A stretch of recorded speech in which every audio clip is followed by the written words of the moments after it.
When was the last time you had a tender, juicy steak?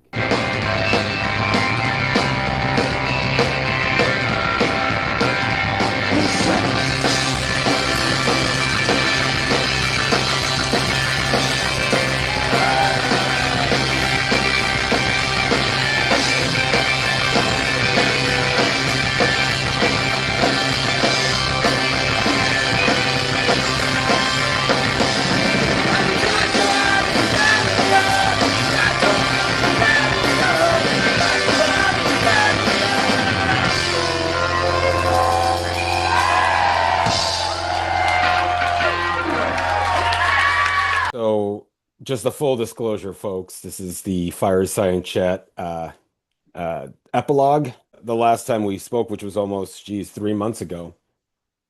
Oh shit, it's been that long. Wow, Yeah, yeah. it was the day after you uh performed a show Mm. in, in and I forget the name of the place that you live in. Worcester. Worcester, Worcester, I think, probably. Worcester, Yeah, yeah.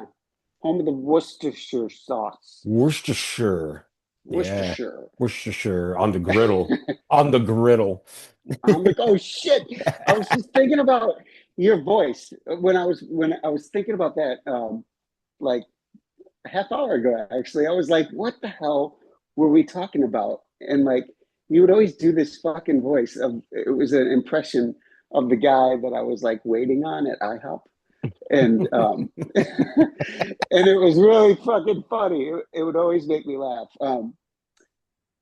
First guy that like totally tripped me out was just like I delivered his full stack of buttermilk pancakes, and he was like, "Nice shot, burger." And he had these like he called me burger, and then Burger?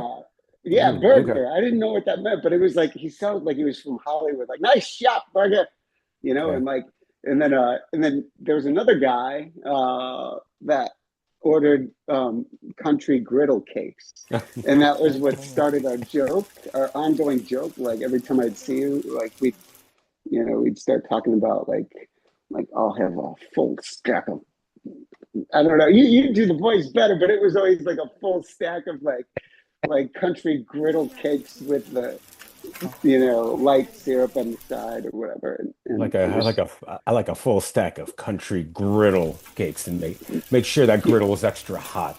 Griddle. Yes, that was it. Yeah, totally. I just came. Wow, your voice hasn't changed at all, man. That's great. It's gotten, I'd like to think it's gotten refined over the years. I passed by the old IHOP. Well, it's not an IHOP anymore, but Mm. and I was telling Athena, my girlfriend, about all the places we used to hang out because there would be like you'd have Wags over in Arlington Heights that Oh we would, shit, yeah. which is not, Yeah. yeah. And then but I and then you were working at IHOP, Mhm. which was obviously the best thing for us because like okay, now we have a place we can hang out at. Yeah. It was like bottomless cup of coffee, and Yeah, we'd all just like, I remember that was yeah, like the hangout. yeah. And yeah, it was like the kind of like obviously I down the street working at Hip Cat, there was one that was that place, and then IHOP. It was just yeah.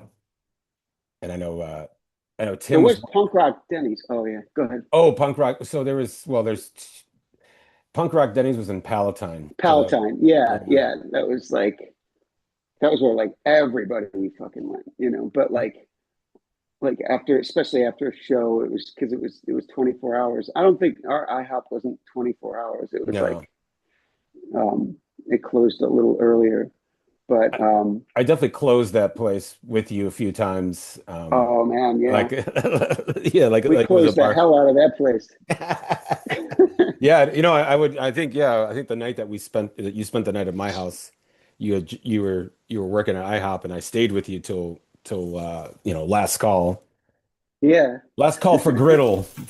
Less. We're gonna shut down the griddle. You're cut off, man. No more griddle cakes for you. And yeah, so but yeah, and then there was the well, no offense to anybody, but there was the dirtbag Denny's that was over on Milwaukee near the airport. I don't know if you ever went to that one. Oh, by Milwaukee? Yeah, Oh yeah, yeah. yeah. Which, I do remember that. and that one I used to go there with the guys and the Hee Hee wives.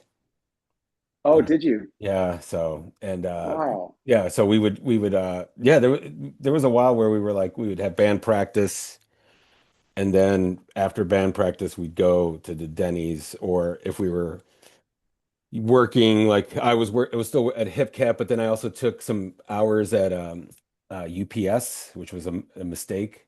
Oh, I And did that for 2 weeks. oh, did you do Yeah, UPS too? Yeah. yeah. I didn't fucking last. I was like after 2 weeks, I was just like, no, fuck, no way. Yeah. Yeah, that was rough. Yeah. But I would finish the shift there and then go straight over to the Dirtbag Denny's, which now that's gone. That's completely like leveled. They've never built anything on top of it. I always pass by. I'm like, oh yeah, I used to hang out that one. Oh man. Yeah, I took last time I was there was in January, and I took Fee Hmm. to a Denny's for the first time. She'd never been there, Mm. and it was in Champaign actually, Okay. and it was kind of cool. It was fun. It brought back memories. It like reminded me a lot of Alan Cooper, and Mm. Hmm. just like we'd go there and um, sit there all night and just draw and stuff, and like you know I remember the thing was like we would those cups, those mugs were Hmm. like they felt like rubber if you like kept your hand on them. It wasn't like it wouldn't burn you, but it was hot. Hot at the core. Yeah. Okay, and so and then you put your hand on there or whatever, and it felt like it was like a clay cup or something. Hmm. But yeah, I remember I loved that place. Anyway, So what did Fee think about Denny's or the American th I mean, she ever been to the States before? she has, yeah, she's Okay. been 4 times, I think. Okay. So yeah, she came over to visit me 2023 and in June, I believe. And she stayed for 9 days and then went back. And then, oh, we got engaged. Sorry. Uh, Yeah. Yeah. yeah, so we got engaged in Chicago in June, I think it was. And then she came back in August Mm. and we got married in Chicago. And then um, that was on the same day as Lollapalooza, and it was sweltering hot. And Hmm. I remember 1975 was playing, and we were like debating if we should pay $100 to see them, Wow. and like, and then leave. But yeah, it was great. And then we did a bunch of video calling, and then I came over here um, to meet the in-laws, uh, and then I went back, and then I came over one more time, and then we had to submit the visa. Um, so when we spoke last time, one of the questions I asked you was, what are your recipes for a long-lasting friendship? And I Hmm. checked, and I was checking out your answer the last time we spoke in January. And, Hmm.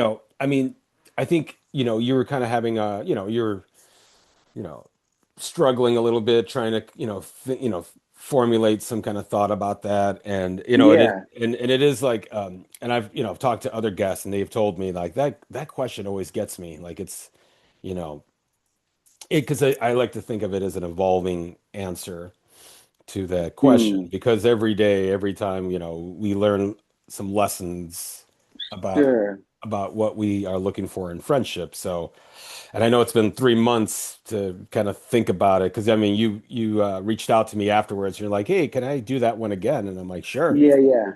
So, Yeah. but Yeah. Yeah. I mean, I, I think the thing I like what you're saying about like how it's ever like kind of ever evolving. You're constantly learning things, and um, but I mean, I guess maybe it's more about like where the person's at that time in their life, and yeah, like with it. And I would say just like without having to get too elaborate with my answer, I would say like just like patience and perseverance, and maybe some tolerance. Uh, you know, like hanging in there when you go through like when somebody's going through difficult shit, like yeah. Uh, And you said and then perseverance. connecting. Yeah, connect. Did Oh I yeah. say that last time? No, but that was Oh, when we were texting you had said the word perseverance, which I was thinking about that word. yeah. Like when you saying like persevere, like kind of obviously kind of going, when you're with somebody or you have a friendship with someone and you guys go, or you and somebody else go through some kind of ups and downs. Mm. Is that what you're thinking about? Like kind of like, Yeah, I think like what I've learned, is that I didn't really know throughout the whole before like 2022 um, was and that's when I got sober. But is congratulations, by the way. thank you, thanks, man. So that's what, 23, 24, almost 4 years now, going on Uh, 3.5 three and a half. on the 19th. Yeah, Wow, it'll be three and a that's half. great. Thanks. Um, but what I've learned was that I think it's the most important thing is to for me is to connect, instead of like withdraw, and isolate. I'm trying to do the opposite of that in my life today, and that it's not easy when you've lived like over a quarter century of your life, doing things a different way, but Yeah. um, or the opposite. But so that's why I think sometimes I have a tendency to just like, withdraw or like uh, become, uh, you know, like I said, there's not really like this flow to me. It just gets tripped up because I'm always like, oh my God, it's like, so but it is getting easier, the more I work at it. So, Yeah. Yeah, absolutely. I mean, it's and it's a testament that, some of your oldest friends are also people that you've worked with musically, which, sure. and I know that, I mean, I think we talked a little bit about how, you know, the times that you spent with like, yeah, with the Kinsellas and Sam and everything where, there was a time when when we were younger where we didn't really need alcohol or anything to ingest to Yeah. enhance the good time and you told me I don't know if you want if you're okay with me saying this, but you had said something about because I was thinking about it last night and talking to Mhm. Athena about it last night because like the first time that you actually got to spend some time with your bandmates, after many years of playing together and recording and all that stuff, that you had your Yeah. first kind of like sober hangout over coffee in Oh Chicago. yeah, yeah. Yeah, which I was like, man, Yeah. Yeah, that was with Mike. Yeah, just Mike. It was yeah. like, Okay. yeah. And it was nice. It was like really cool. It was, we were both sober and there was no other like uh like motive behind hanging out. It was just like let's get coffee, and then I don't know. I guess yeah, it's just been nice like seeing things differently now and being able to share that time with these people and remember like Mhm. what we did, and what we talked about, instead of just like going through the motions and then forgetting and then going back to like my cave, Right. He's just um, right. so Like, yeah, like you're occupying the space with each other, and then it's like, all right, time to go home and go back to our realities, and you know, yeah, I mean, I feel the same with any chance I get to hang out with you, or if I'm hanging out with your other bandmates, it's like, those moments are so rare where there's no distraction, just getting any moment with anybody with no distractions, you're not at a loud, yeah. then that's always been the that's always been like my, the challenge I always have. It's like just getting a little bit of time. That's why I do this channel, because this is my chance to finally talk with people that I've known for years, but we've never spent more than, I don't know, 15 minutes or 30 minutes, just hanging out, Yeah. without being pulled in so many directions. Yeah, totally. Yeah. Yeah. Yeah. I mean, it's always great seeing you, Angel. Yeah. Yeah. No, I mean, I mean, since I've known you, like I said, one of the things I remember the most is just the conversations we would have. And, they could go epic, and I always thought like, man, this guy, like for a guy that's like around our age, it's like you've already like, you already have like a maturity that I always, Mm. you know, um, that I enjoyed, because like, obviously like I always gravitated towards older people, but the fact that you guys we were all around the same age and learning a lot of the stuff in real time. How about Granny Annie? What do you think about Granny Annie Granny versus Annie. Oh, versus well. IHOP? Oh man. Well, she is the OG. You know what I Hmm. mean? And that place had amazing. The first time I went there, I had chocolate chip pancakes. Oh. I think I told you, I think I said this the last time when we were in an interview. Um, like outstanding, and it was Mhm. so cool because it was like cheap, but it would fill me up. And then my mom would get pissed because I'd come home and I'd be full and I wouldn't eat dinner. But yeah, it was really that place is still there, isn't it? Oh yeah, still kicking. Oh man, Actually, we haven't taken my niece there in a while, but whenever she goes there, she always gets the chocolate chip pancakes. That's her jam. really Yeah. sweet. Yeah, I guess yeah, like I said, like doing the show has really helped me to like get to know like a lot of people, especially in the scene. And I think Mm. when we were talking earlier about like, you know, I never really like looked at you as like, a punk rocker, even though you were in the punk rock spaces playing shows. But was there anything about punk rock that kind of like um that you connected with, or did it ever really like, Totally. I mean, that was like where I think that sort of like changed my whole perspective on mm, like how music should be made or could be made, yeah. and like and punk rock. There was like this like fearlessness to it, that I think eventually I started to integrate into what I was doing, Yeah. um, and that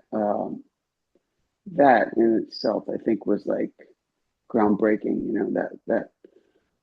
That changed the whole.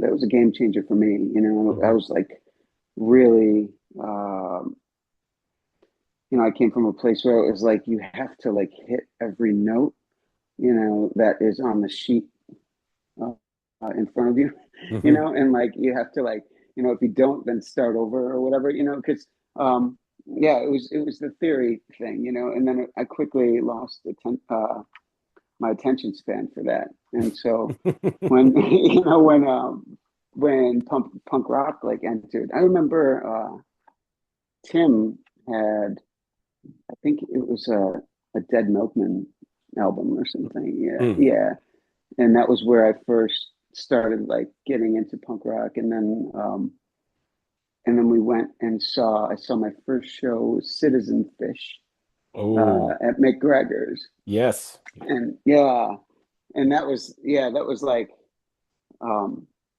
that was just I couldn't believe it, that we were able to like have that much fun in a small venue, or not in a small, but it was just a small place, it Yeah. was that much more up in your face, and Yeah. I was, uh, I learned a lot about, just how a different way that music can be done. Hmm.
coming from like my my imagination, or like my idea of it all was like arena rock.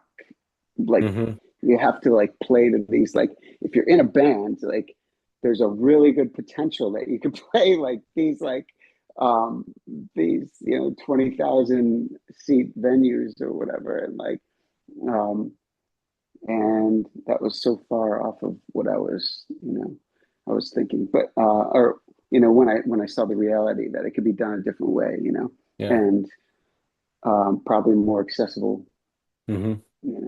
but Yeah. And um and I'm glad you mentioned McGregor's, because I don't know if you've watched any of the other Fireside chats, which by the way, please like and subscribe to as we go along with Angel.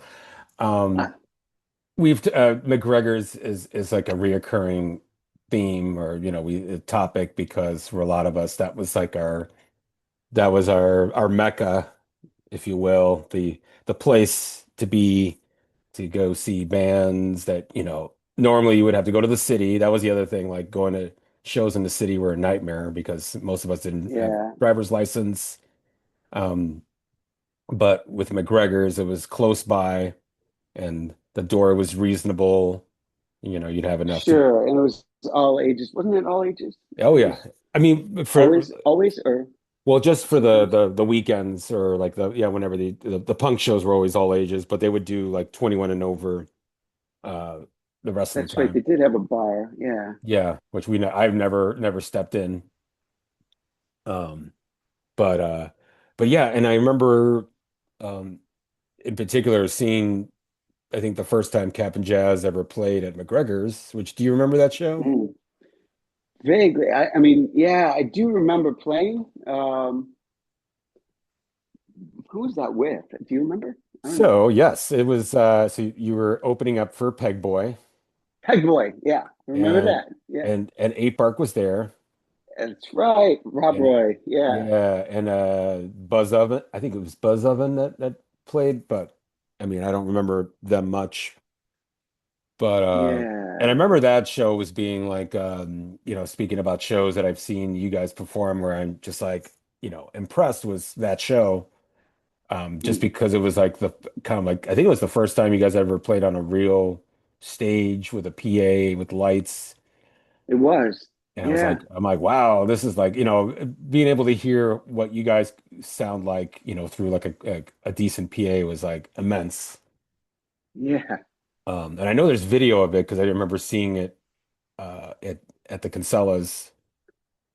I'd Oh, yeah. love to find that. But I don't know if you remember this controversy about that show, which is kind of funny. It even What? it even made it into Maximum Rock and Roll. So I guess after the show was done and bands were paid, it turned out that you guys got paid the lowest of any of the groups that night. You guys got Oh, $25. $25. Yeah, was your take home pay. Wow. I think 8 Bark got 75, and then I think oh yeah, and then Peg Boy, I think they got somewhere between 2 to 4,000. What? Yeah. Whoa. Yeah, and I mean, it was that bad where it made it into the Maxim Rock and Roll like scene report. Yeah. That's so crazy. I Like, didn't know any of this. yeah, no, Wow. I remember. Yeah, I remember Tim being like fuming about that because it was like a packed show. So Peg Boy, uh, wow, yeah. They pretty much took the majority of it. Hmm. But well, yeah. I mean, that's Wow. a Well, honestly, like I was like I was I was so excited to just play, yeah. on a real stage in a real place, Hmm. instead of a church or a basement or Yeah, a VFW hall, It was like it was I think that in itself was kind of payment, for me. So I don't think I mean I never asked, I know. yeah, I didn't ask about it, but that's interesting. yeah, I yeah. saw Shudder to Think. I They played there with um, Gage, mm, oh yeah, I remember. I didn't go to that show, and I regret to this day that I slept on that one. but Sam and Sam came back. That's when he turned me on to Shudder to Think because he, Oh, you didn't go to we're that? huge. Oh, I didn't go, but I didn't even know. I don't even think I knew about it until after it happened. But Sam came back and like he's just like, there's this band that hmm played last night, um, and they're just amazing, yeah. and then he put it on for me, and he put on Get Your Goat, the beginning of hmm Get Your Goat, and I was just like, what is this? I couldn't believe it, I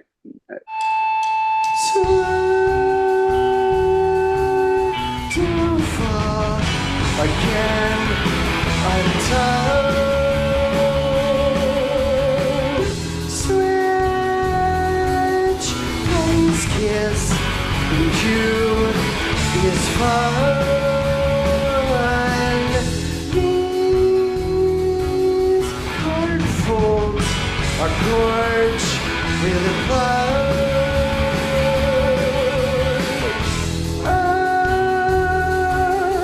old souls ever fell in love as alright. It's a part of a catastrophe.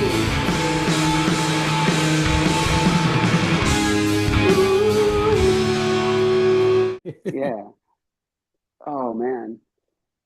I saw Craig Wedren play in a restaurant. I was like one of a handful of people there that found out about it or knew about it, and like he played solo, Mm. and he was like he played some. I think he was supporting his new album or whatever, and it was a solo album, um, and it was funny because like he in the middle, he's like, all right, now like, does anybody, what do you guys want to hear? And people were yelling out like Red House, all these old songs and stuff.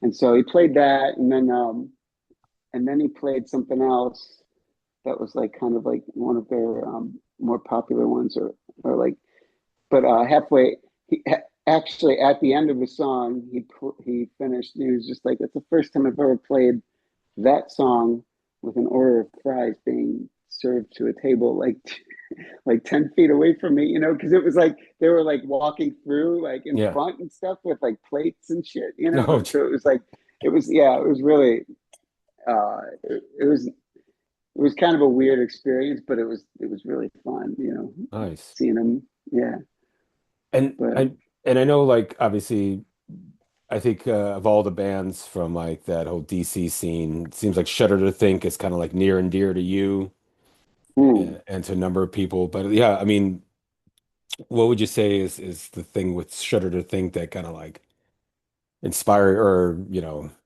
appealed to me was, yeah. I would say, dude, I mean, I would say like his voice immediately like drew me in because hmm it was such a like it was it was just it was like falsetto or whatever, he was singing like in this very gentle way, but then there was this like chaos behind the music, which Yeah. was odd time signatures and like discord um, parts, that were just like discordant guitars and like distorted. So it was like the I guess like the contradiction of both things, Yeah. made it more interesting to me, I guess. And just like I don't think I liked it at first, it was just like, but I was like, it definitely got my attention. And then I listened again, a couple times, and it quickly became like my favorite thing ever.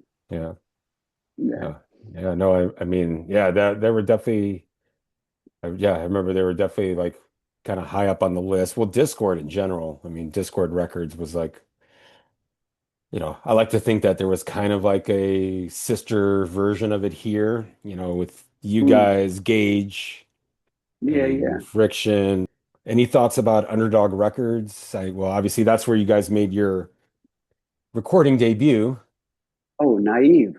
Yeah. Um, Which that is that was which like, is which is oh, not was on that? it's not on the discog or it's not on the compilation CD. Oh, yeah. Holy shit. Yeah. I don't think any of us, like at the time, it was like it was like, wow, we're writing a song, and because coming from like what Toe Jam was doing, that was like progressive for us. Hmm. Um, but then soon after like playing more and like writing more songs, we realized how much that song sucked. There was a part in it where I remember I blatantly ripped off um, 3 Days by Jane's Addiction, Hmm. Hmm. a part in that, where it was just like it was like like an E, a muted E Oh chord, yeah, yeah. distorted E chord, and it was like it built up or whatever, it was like jin jin jin jin jin jin jin jin jin, and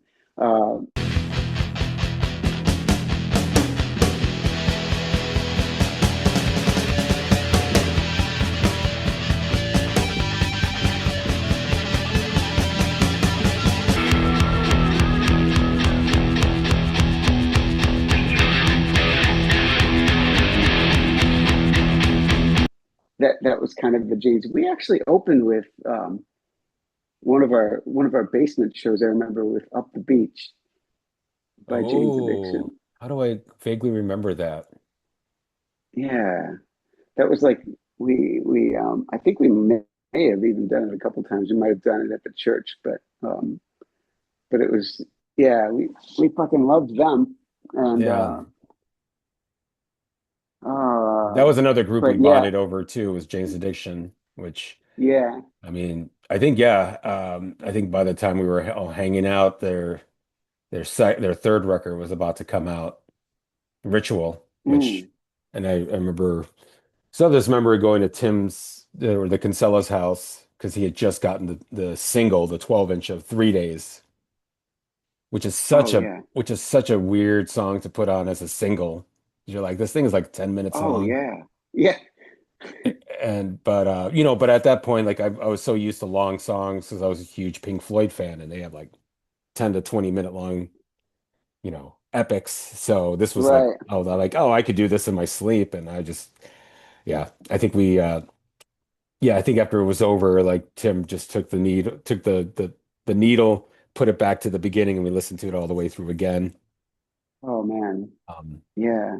but yeah, no, I mean, that yeah, was, yeah, no, that's funny you mentioned, yeah, because I do think about that. I'm like, is that 3 days or that kind of that chunk chunk chunk? yeah. And I think Jeff Gross was the one that like I was hanging out with him, Mm, and we were in this room, and he was just like jamming that whole album like you know on repeat, yeah. and so that's where I heard it first. But then we all went to Lollapalooza, the first Hmm. Lollapalooza. Remember that? I didn't go Uh, with you guys, but you guys went, and oh, I mean, I will. I didn't go with them either. Oh wait, no, actually, I did go with Donna and Tim. I rode in the car with them, Okay. but they had like pit seats, they Yes. were, or like their tickets were like for the pit, Yeah. and I was like up in the lawn, and Okay. but I remember uh dropping acid right before right Oh, before we left, and like, yeah, and and it's coming on as the drive goes. yeah, yeah, it was really weird. We stopped at like some rest stop, and like shit just got really weird. Yeah. But then I remember like the whole day was just kind of a wash, of different bands and stuff. I mean, there were Nine Inch Nails. I remember they were really good. And then when Jane's Addiction, I remember it was starting to rain Hmm. before they came on, and and it was like really cloudy. And then like right when they came on, like the clouds like parted and the moon came out, Hmm. and I think that was really happening. I don't think I was hallucinating, but I remember it made it feel really cool and Yeah. special. Oh, yeah. So back to the recording of Naive.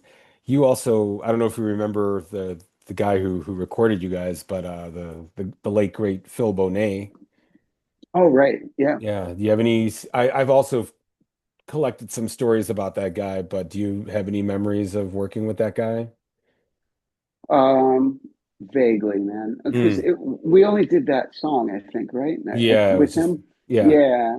So it was pretty like, that was my first time in a studio, I think. Yeah. So it was like, I was pretty just like taking or trying to like navigate what to do, and like how to do it and stuff. But yeah, what's old Phil up to? Is Uh, he? he's also not with us. He's no longer with us Oh anymore. fuck, man. Yeah, I know. I God know. damn. Well, Phil, as I come to learn later, but he was another amazing musician as well, and he was in the great band Cheer Accident. Oh, right. Okay. Yeah. Oh, Solid Sound is Hoffman Estates. Solid Sound. I never would have remembered that, I but know. I remember that's yeah. It's good to know. I remember Old Plank. I don't know if Yes. you remember that place, but I that never was went there, but yeah.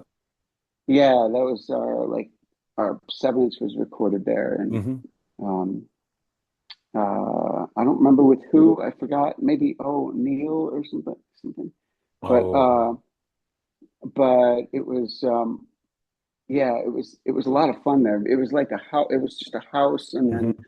the the control board was upstairs, and then the like live room was downstairs, and the uh, vocals were done down there as well. And there was a smoke machine there, and those dudes. I don't know if I told you about this ever, but those dudes all like we recorded a couple songs or whatever, and those guys went out to Taco Bell and Sam and I, like got really stoned and like ended up like um discovering this smoke machine down there, and like and smoked we turned it on and like smoked up the whole live room, and there were like yeah, and there were like or monitors or whatever, so you could see the live, Hmm. whatever those people are doing in the live room, you could see that upstairs. And so by the time they got back, um we smoked it up so bad that we had to like crawl on our hands and knees to try to navigate our way back out, Oh, that like bad. up the stairs. Yeah, because we were like, I was like bumping into like drum stands and microphone stands and shit. And then we went upstairs, and they all came back, and they're like, "What the fuck?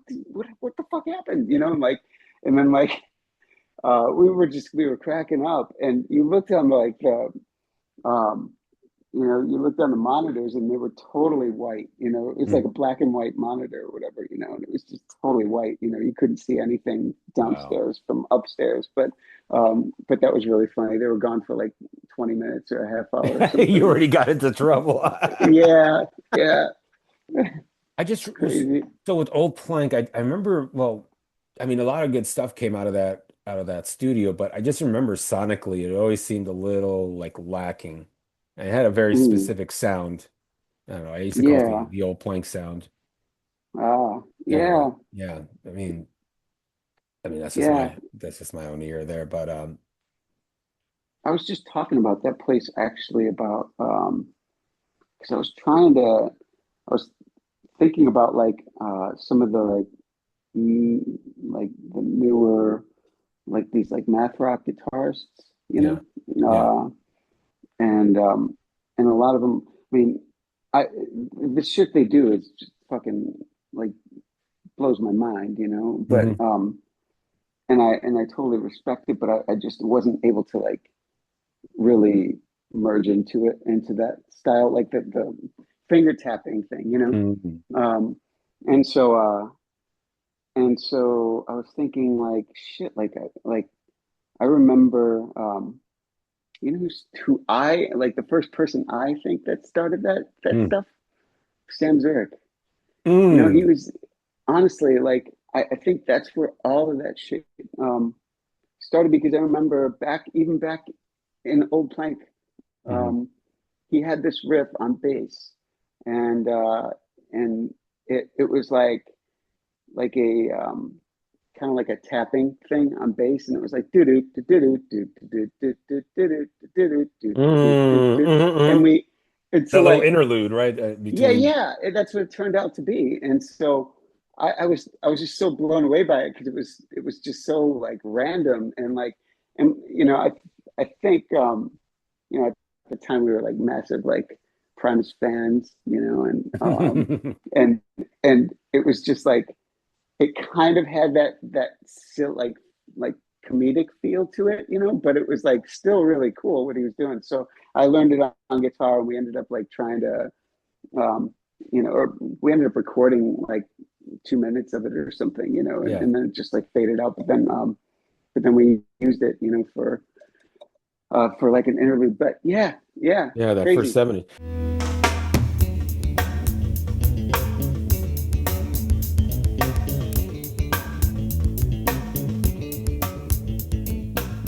And you know, I don't think anybody talks a lot about Sam. I mean, we talk about you a lot and we talk about Mm. everyone else, but Sam as just like a musical savant because you know, I didn't really know that he was a musician until Captain Jazz started. You know, he was kind of like Yeah, I mean, it I seemed didn't like either. yeah, well, Honestly, like it was, he was, yeah, he played guitar, you know, but like, but then he didn't like, he, he just kept showing up to these toe jam practices. And then when Jeff and, or when Jim left the band, we, like, he was just like, oh, can I play bass? I really want to play bass, you know? And so we were just like, yeah, you know, oh, and he's like, I'll try, you know, I'll learn or whatever. yeah. And he sure did, man. He just like, yeah, he picked up bass and then like, you know, quickly like started just like developed his style on that, you know, uh and then guitar, you know, Make Believe was incredible, you know. Oh yeah.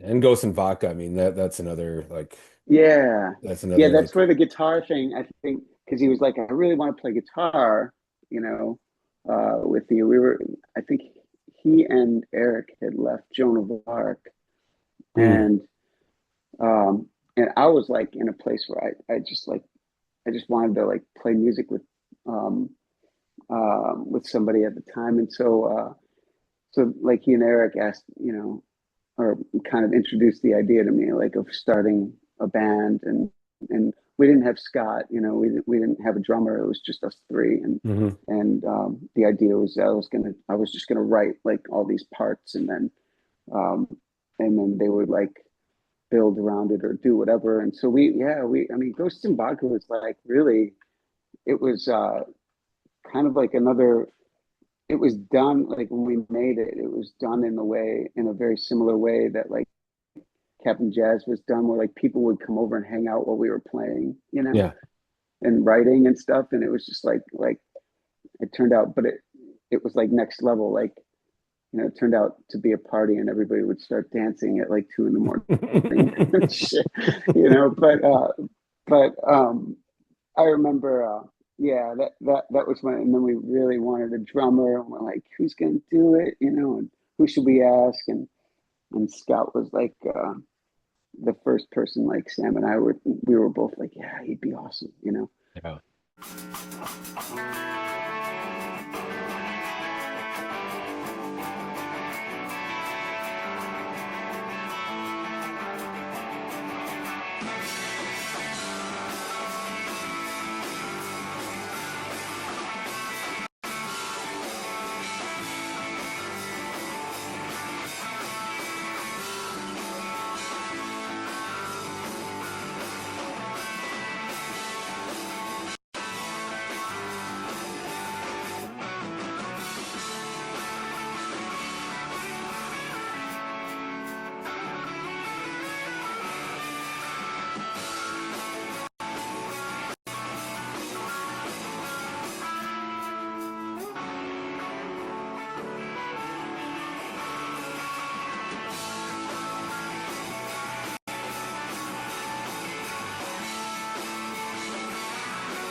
Yeah, but he's a monster. I mean, I had those guys on. I did a live fireside chat last weekend on Friday their band Nixed.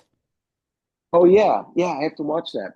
Yeah, it's Oh, about 3 hours, but it's oh fuck, wow. it's well because we do so I do this stuff where I edit it, but then I've also been trying to do more live streaming for the channel Mm, and actually Scott invited himself on, I should say.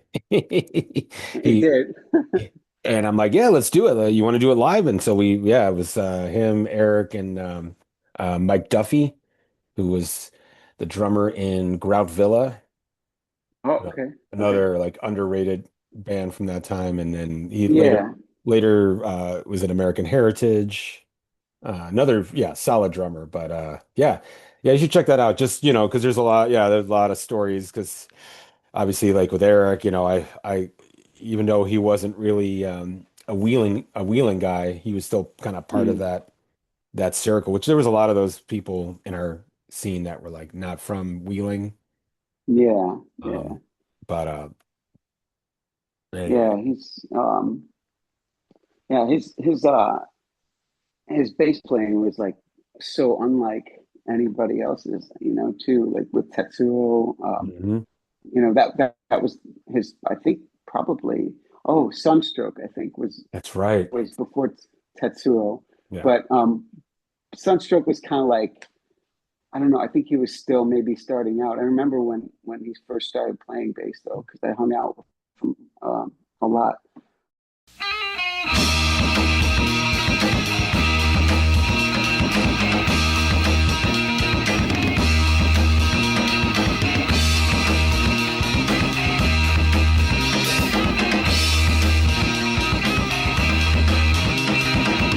Yeah, so that was I was excited to play with him and Sam when I got asked. But yeah, like I said, we persevere. I mean, I'm back to the word perseverance. Yeah. And you mentioned grace as well, or Oh, or did yeah. or do Yeah, you yeah, uh, yeah.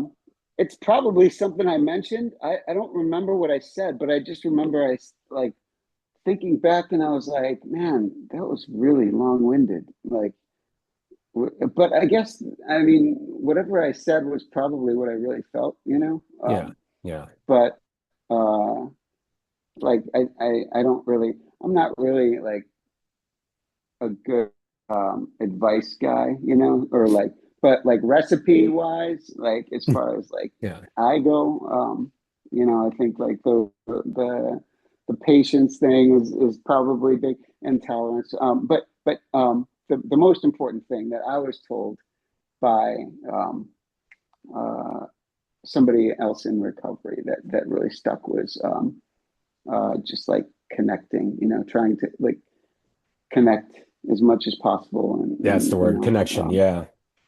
yeah. No, that's a big one. Being able to like kind of connect with people, not just on a superficial, oh, we like, I mean, I think having similar interests like either music or film or whatever culture is key. Mm. But I Yeah, think totally, but totally. and I think that's something that I really learned with you guys was just like that we all connected on this like level of like, yeah, we're, you know, kind of understood each other, Yeah, almost like, yeah, yeah. I mean, most of us were just real. I think it was all so new to us, like just like, well, for me, it was like really new, just like having these people like that were very similar to me in the creative sense, and just like I kind of felt like I found my people, hmm and instead of whereas to like where I was going to school before I moved to Wheeling. Um, I mean, it was it was it was I had a handful of friends, and I didn't have any enemies or anything, but like yeah, um, but it was, I guess we were just at that age where like it was like, you know what was it? I was like 12 or something, or 11 or Yeah. 12 when I moved to Wheeling. So like it was like the first year was awkward trying to like get to um get to like know how like new people, and in the school and everything. But then like Holmes Junior High was like a good I started to like find my interests more, with like music and stuff. Yeah. But Yeah. I mean, I always say like if it wasn't for if I didn't move to Wheeling, I wouldn't have, gotten into punk rock. I wouldn't have oh yeah. gotten to meet you guys, and I wouldn't have been able to find a purpose in life because that was Oh when I came there, like, I mean, growing up in the city, was great. And, I'm sure if I would have lived there throughout, high school, I would have had a different, I would have come out a little bit differently.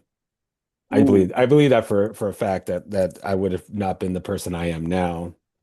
Whatever Where that did would be. you where was it that you lived before Wheeling again?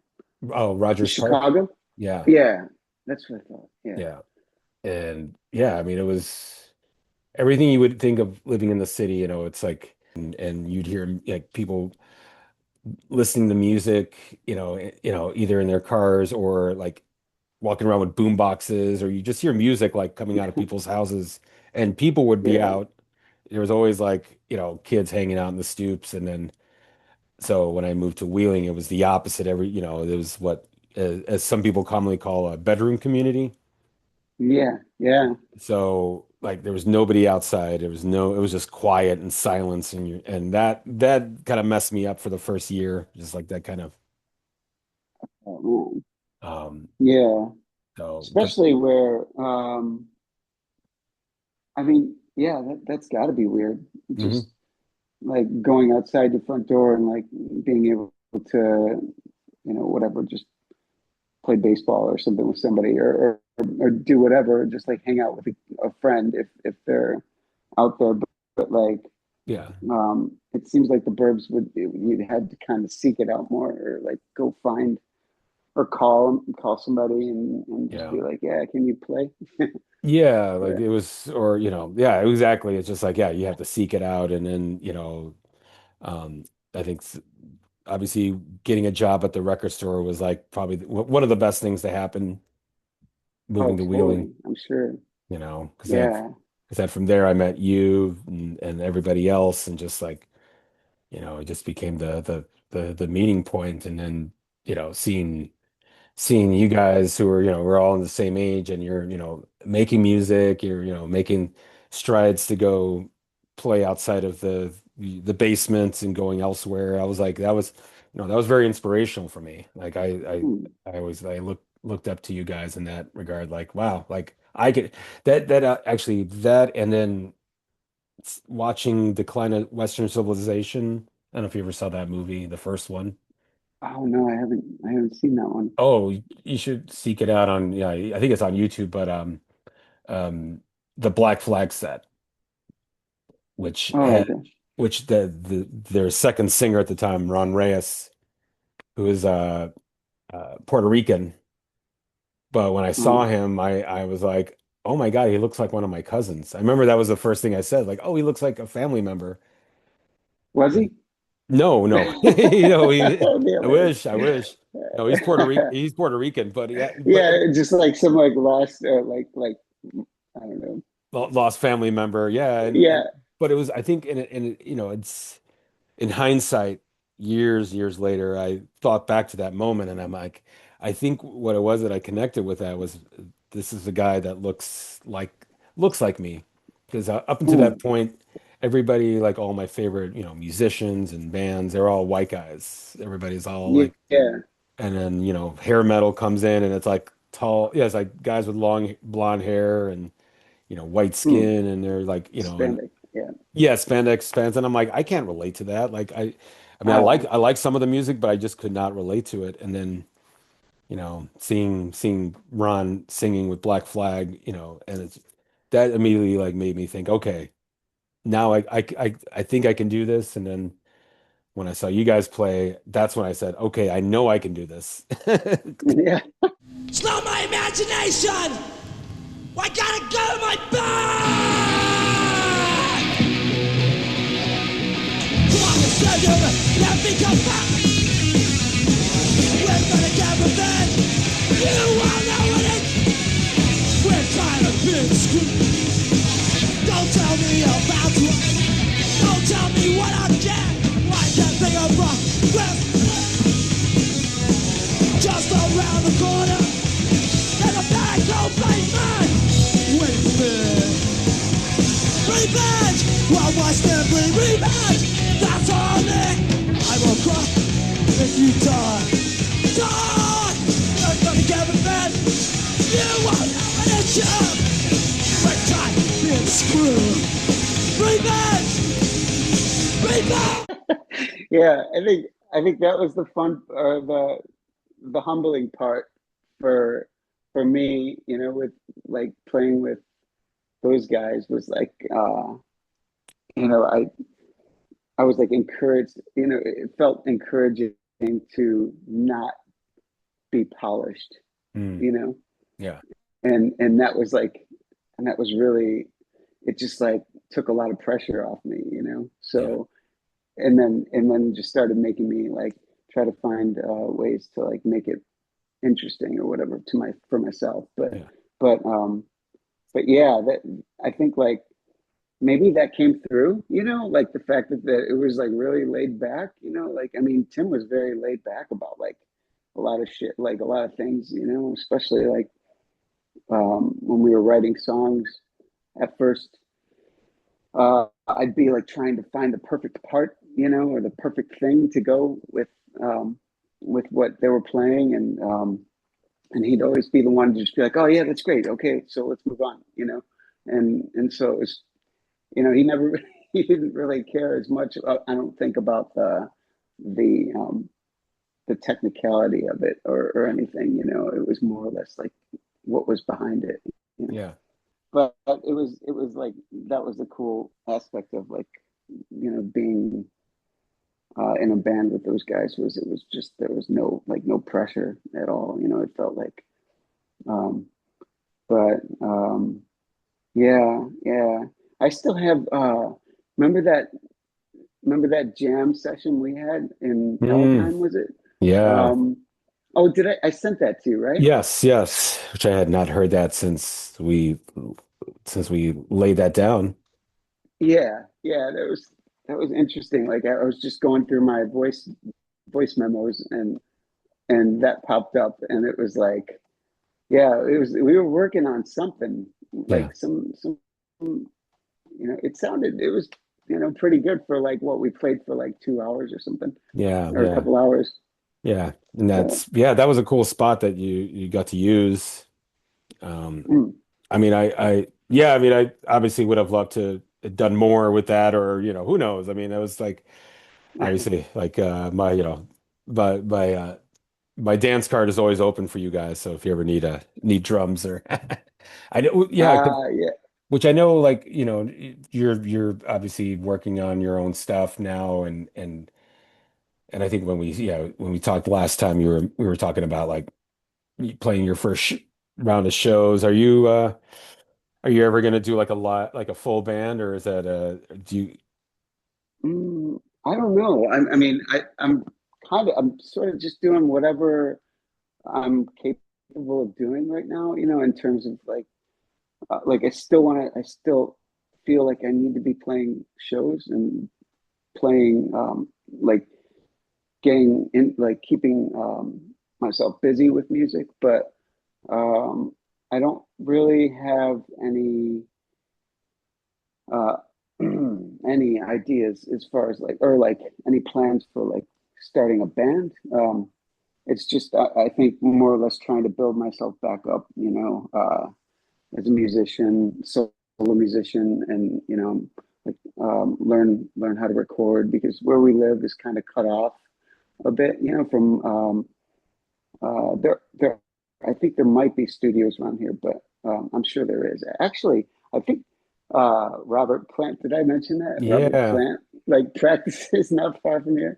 Well, that was what somebody told me. I don't know if that's true, but anyway, it's been really cool that like I've been able to play shows just since I've been on tour here a couple times before. So I've established some sort of connections in different cities, which is good. And I played 3 actually. When was it? Last month, I think.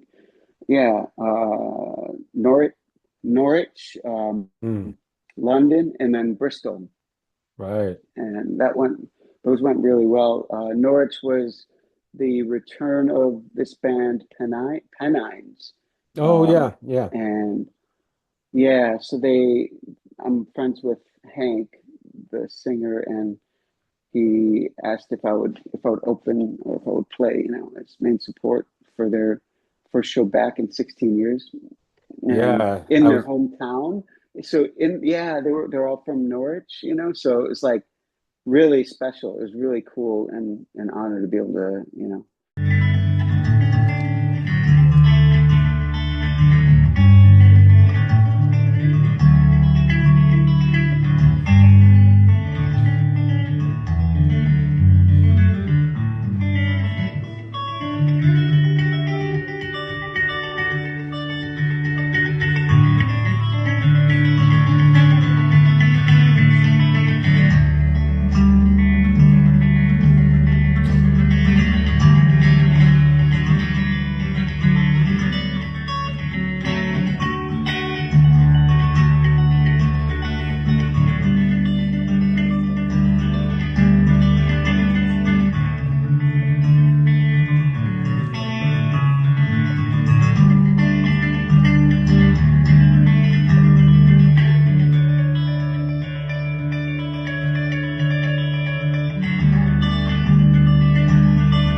and then but the London show I played on Saturday was last month was in a horse hospital out of all places. It was an actual like old horse hospital where they had they would take horses that Fee said that they would take horses that were used for like transport, like taxiing people around the city that were sick. They would take them to this place, and and it was wild. It was like still like kind of you could see like lines in the floor that separated where the stalls were, Oh, wow. Okay.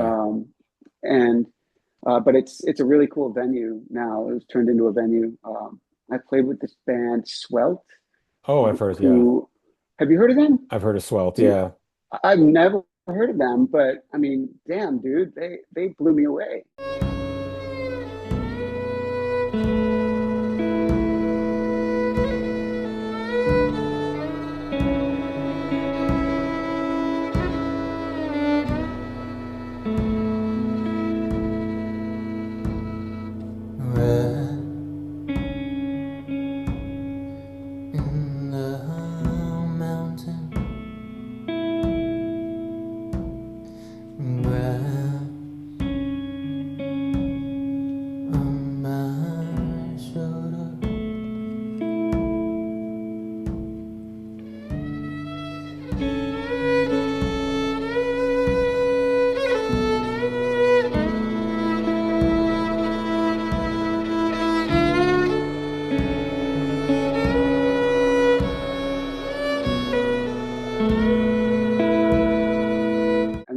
just like, so yeah. So I was looking to fill a date in between the I think it was the Friday and like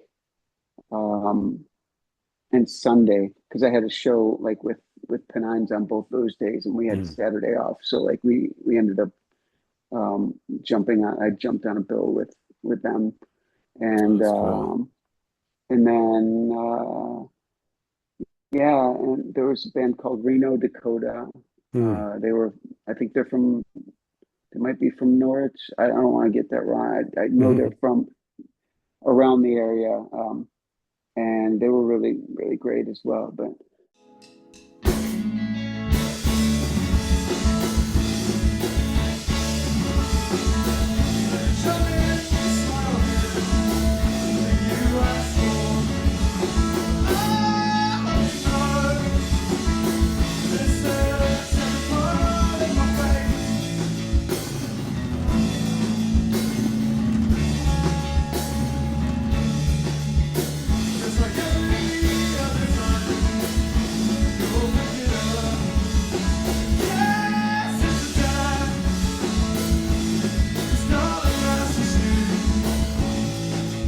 Okay. so yeah, it's been really like all the shows were like super fun, and I can't wait to get better and play more shows. Well, yeah, I mean, I know it's later for you, so I'm cool with what I got. I'm just, I mean, Ooh, I can talk to you for ages, but oh, that's great. Yeah, that makes me feel better, man. yeah. I'm so you can edit out all the like parts that are just kind of like rambly I and mean, whatever. yeah, I can make it. I'll make it lively. I'll make it entertaining for everybody involved. Oh, So, cool. Throw some, throw yeah, like a trumpet behind, or like a bugle or something every once in a while to like wake everybody up and like, yeah. yeah, Oh that'd my be God. great. Oh, you just gave me an idea what to put in there. So, A rubber chicken, like have a rubber chicken somewhere. There's got to be a fucking, yeah, you want, okay, I got trumpet, rubber chicken. that show. I think you should leave, right? Um, Mm, with I've heard Tim of it. Robinson. Wait, Oh, who? okay. Tim Robinson, I dude think, from he was from Saturday Night Live. He was on Saturday Night Live. I think that was. I don't know much about his like history, but I just know this guy is like um, he somebody showed or told me to watch that show. I think you should leave, and it's on Netflix. And yes. um, it just like at first I was like, oh, this is terrible, and then like 5 minutes later, I was like, this is my favorite thing I've ever seen. I think like he's just so like off the wall and no holds barred, Yeah. uncensored in some ways, but yeah, there was this one scene or one skit. There was like a short comedy skit or whatever that they did, and there was a guy. Uh, have you ever seen the movie Waiting for Guffman? Yes. Oh, yeah. You know the guy that needed penis reduction surgery. The Yeah. guy. Okay, I forgot his name, Oh, Fred but Willard. like, yeah, that guy.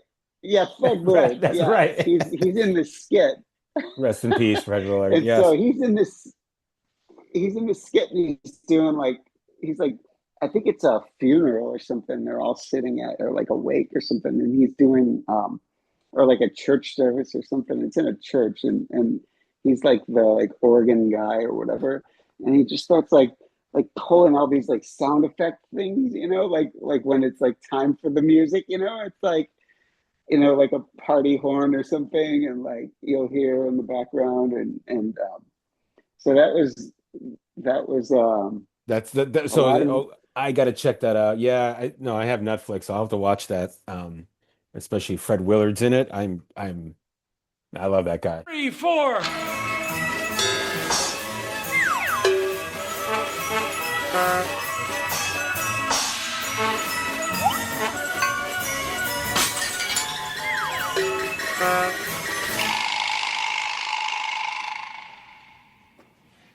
My condolences. I just remember him in Best in Show. If you ever seen that one. Oh yeah, yeah. Yeah. That was like the next Waiting for Guffman cast. Yeah. Who's the director of both of those? Oh, Christopher Guest. Christopher Guest. Yeah, Yeah, who also was Nigel yeah. Tufnell in Spinal Tap. It's Right. another great movie. But yeah, Fred Willard's catchphrase in Best in Show was "What happened?" Or no, "What happened? What happened? What happened? I can't do my work." Yeah. What happened? As you know, back in 1970, I started on a series called What Happened? And every time something would go wrong, I would look at the camera and say, hey, what happened? We had a lot of fun with that and a lot of other catchphrases. I got a real red wagon. And I can't do my work. And I believe I was the first one to use the phrase, I don't think so. But it only lasted a year, and that's good because that's how you establish a cult. What else? Have you seen anything good lately? Any new movies? Well, the last thing we saw in the theater, God, what did we? Yeah, we were actually there was a while where we were going to the movies almost every week. There was like a bunch of movies had come out, like the one that we saw was Ben Caught Stealing, which is Darren Aronofsky movie. That was pretty funny.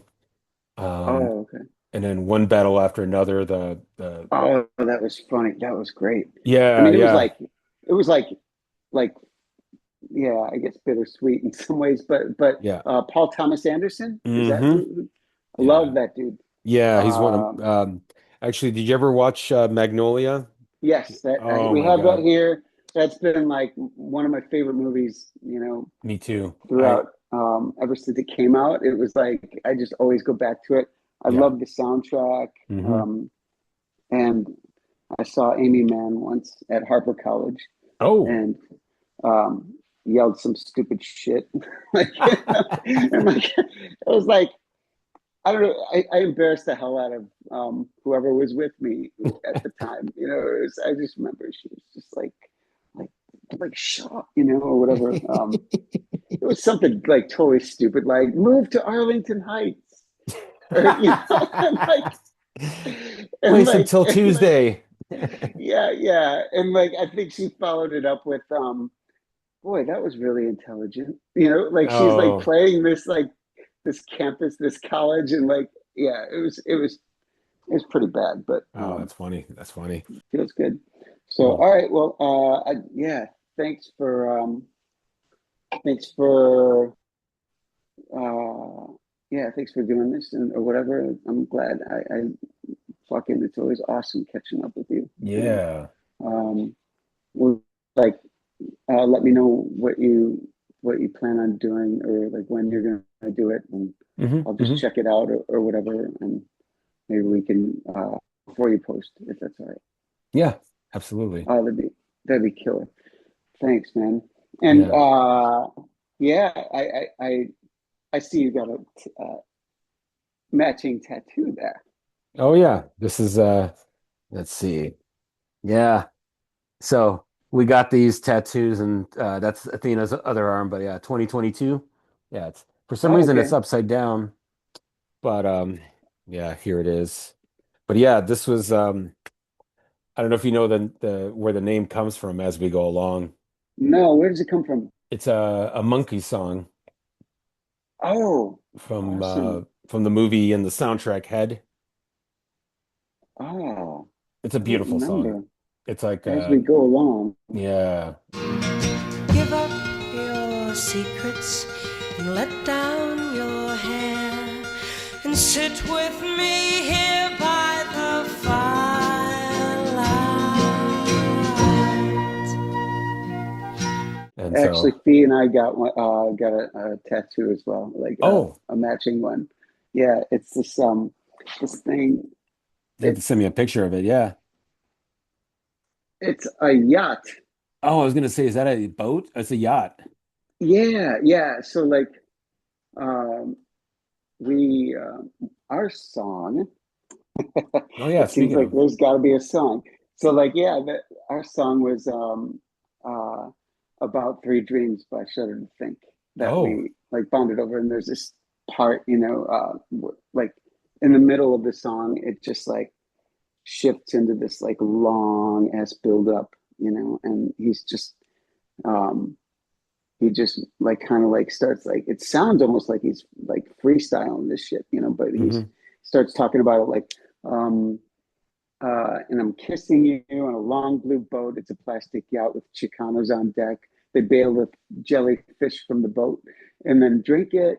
And then like he like keeps going on and on, but like yeah, it was like our favorite song, and that song was always like one of my favorites. But Kissing you in a long boat. It's a plastic yacht with Chicanos on deck. They bail the jellyfish from the boat and then drink it. So like that's what man says. It's icy cold.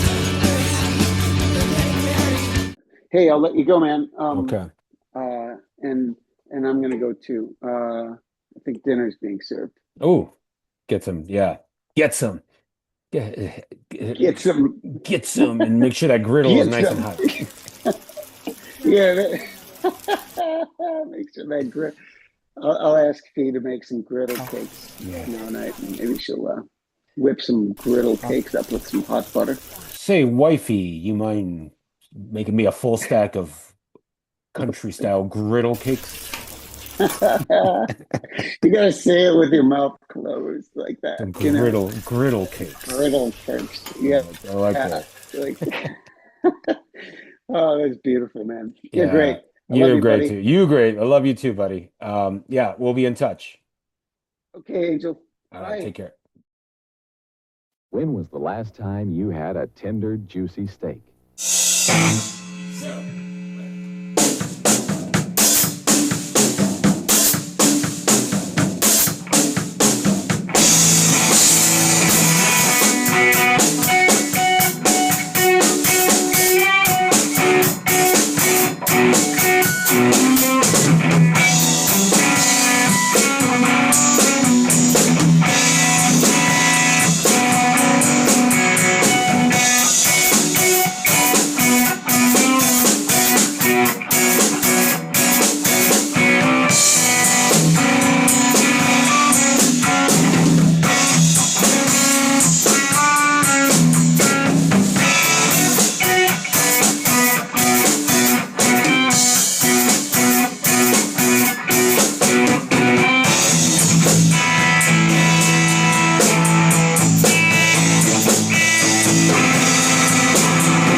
Nice. At least we got two. Yeah. We got two.